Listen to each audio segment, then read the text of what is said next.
इसी तरह आप देखें, तो मामला जो है जस्टिस इफ्तिखार आज चौधरी साहब जो थे, उनकी अदालत ने जजों के खिलाफ तौहीने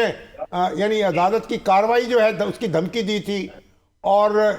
सुप्रीम जुडिशल काउंसिल में रेफर किए बगैर जो ओथ उठाने वाले जज थे उनको घर भेज दिया था। जी हाँ, बिल्कुल। वहां पे जो है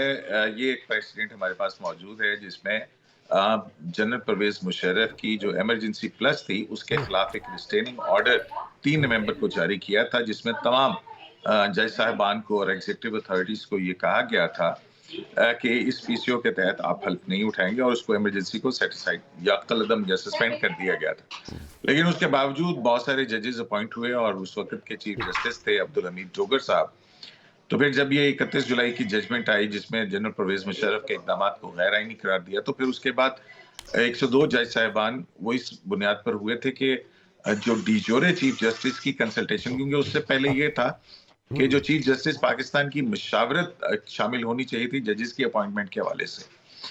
तो इसलिए उस वक्त भी 18वीं तरमीम नहीं आई थी, हाँ, क्योंकि 18वीं तरमीम आई है बाद में, शायद आई है। ठीक। तो अब आप तो समझते उस हैं कि जो 26वीं तरमीम है उसको रिव्यू नहीं किया जा सकता,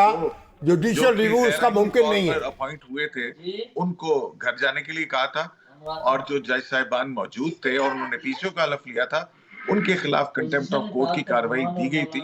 और उस पर जस्टिस जो थे अब्दुल हमीद डोगर, उन्होंने फिर अदालत से माफी मांग ली थी, जिसके बाद नोटिस विड्रॉ कर दिया गया।